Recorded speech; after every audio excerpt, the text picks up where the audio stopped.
Hi guys, how are you? Welcome to my Tuesday Talks. Today we're going to be talking about lunges.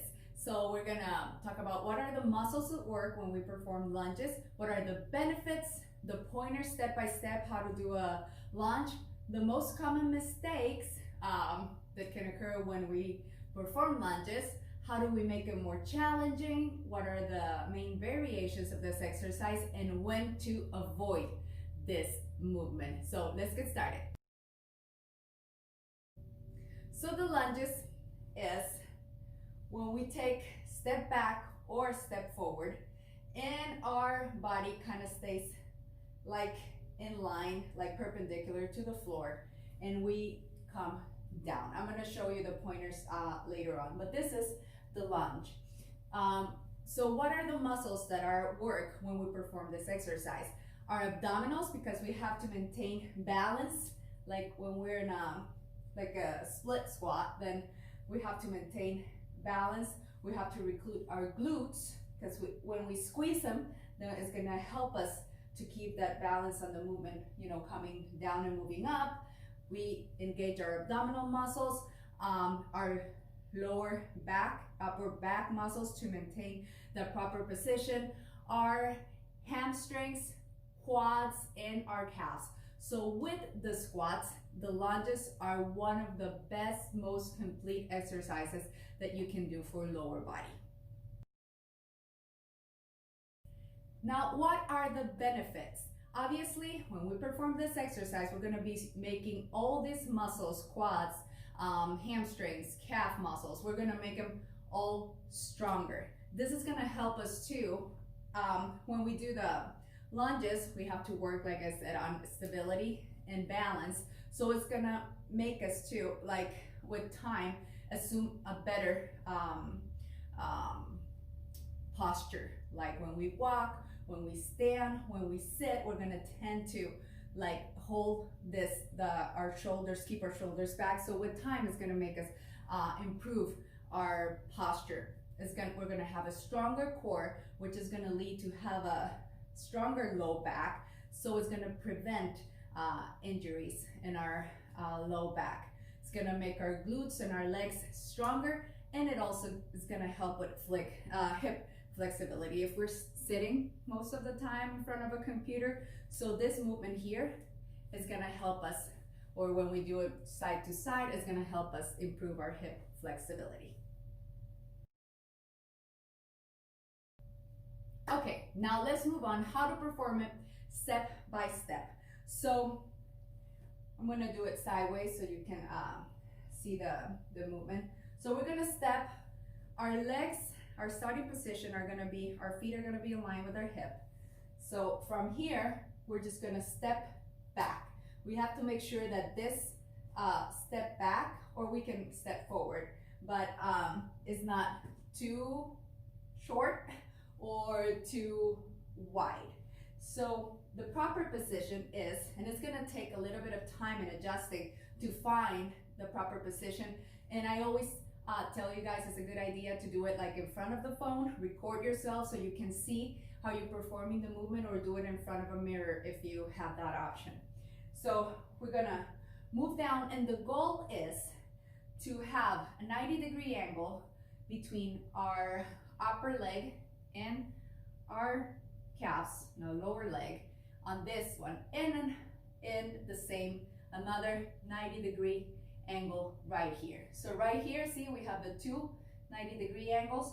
Our knee doesn't have to touch the floor because we can hit it and we could hurt our knees, but you kind of have to get it right above hitting the floor. So that's what is a good idea to do it with the phone or in a mirror, so you can kind of stop right before getting it to the floor, and that will be the whole range of movement. When we go up, we don't have to lock the knees, we just leave them slightly bent, but we go down until we're about to touch the floor, and then we go up.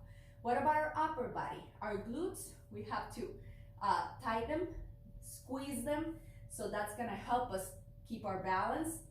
And then our torso is gonna be straight, like perpendicular to the floor. our head. Right now I'm not doing that because I'm talking to you guys, but we have to have our head looking forward, eyes looking just straight ahead, shoulders back, and we go down and we go up. So when we go down, we inhale. When we go up, we exhale.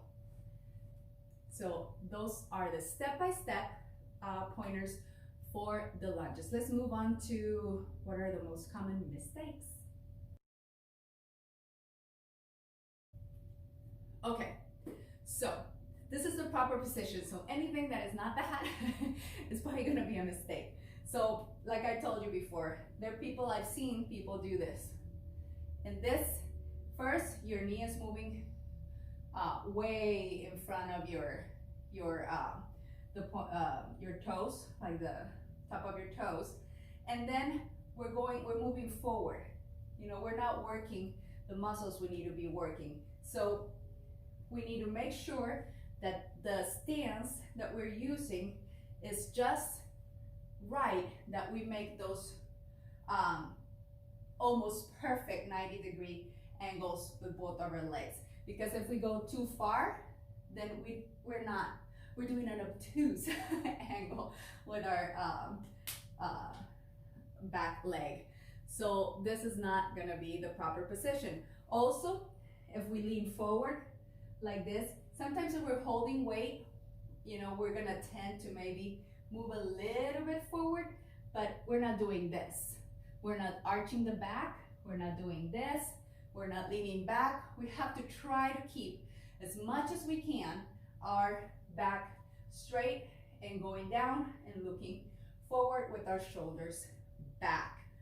Then another one is we can do it fast, that's okay, but once you have the proper movement and range of motion down, because when we do it faster, it's more so to get that heart rate up so we can go a little bit faster to get them in. But when you're starting, my personal recommendation and what I like and what I try to do is try to do them like slower, because then you're kind of fully concentrating on the movement, and you're gonna find out that it's a little bit harder. Like it's harder to do 10 reps when you're doing them slow, full range of motion, than when you're doing them faster. Even though if you do the full range of motion, it's gonna feel easier. And I invite you to do that test. And so make sure, please, this is a great exercise, but always keep the proper form. What are the variations to this exercise? So there are many ways we can do lunges. We can do the static, like just we get into position and we go up and down, we don't move. That's like the first step. Once you have this down, you can either do it forward and you move back, you switch leg, you go forward and back, or the other way around. You do the back lunges. But first, make sure you have those like in place lunges, like perfectly down, and you kind of have like recorded in your head where is your position, and make sure you're doing the proper position before moving into these, because these require more balance to get into position, go down, move back. So make sure you're going into the proper position every time.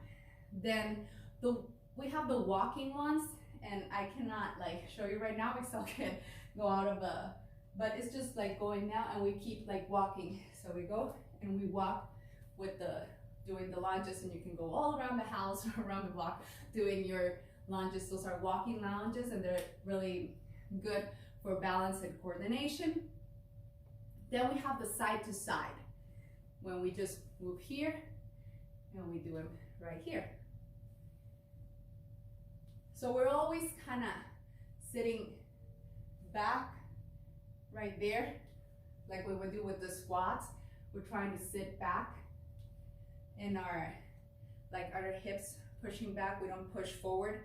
And those are, they target the legs and the hips at a different angle that the other ones do. And we are gonna be working our inner and outer thighs too, which are very problematic sometimes. So they're really good to do the side to side lunges.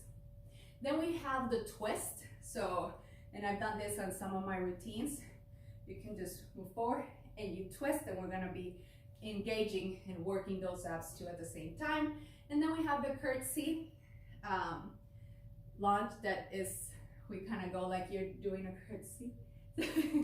And so you go and you move this other way. So this works more the obliques in your abs, and it helps too with balance, because we're doing a kind of a different, it's like a diagonal kind of move. So all of these are different variations of the lunges, and it works the muscles in a different way. So it's good to kind of mix and incorporate all these different forms of the lunges into your routines.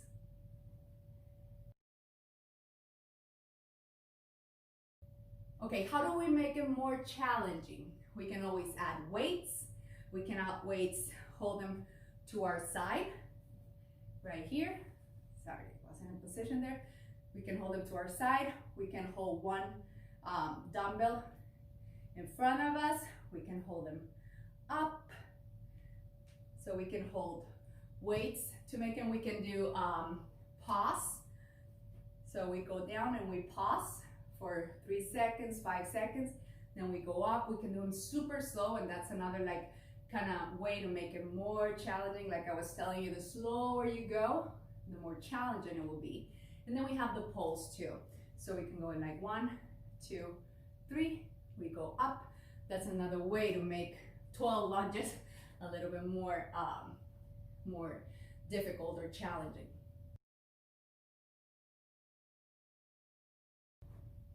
And to finish, when to avoid the lunges.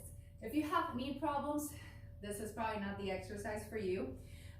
Or when you're starting and you're like, oh, I just cannot get to I cannot get my knee, almost to touch the floors. Then you start until where you can. If this is all that you can go down, that's where you start. You go there, you go up. It's not gonna be the full range of motion, but slowly, then next week, maybe you can try a little bit, further down, and slowly you're gonna be progressing, as long as there's no pain. It shouldn't be pain. It should be that muscle burn after a few reps, but no pain. And then another option, like if you definitely cannot do the lunges, we have the glute bridge. And if you go to my YouTube channel, it's Keisha Space Fit Fun Style, I have a tutorial about the glute bridge, and that's a great way or a great exercise to substitute either the squats or this. So we go up and we're still working kind of like the same muscles, and we're not putting that pressure or stress on the knees. So that's it for today. I invite you guys to follow and subscribe to my YouTube channel, Keisha Space Fit Fun Style, and there you're gonna find more routines, tutorials, and fit tips. Thank you so much for watching. Hope you have a wonderful day and a wonderful rest of the week. Bye.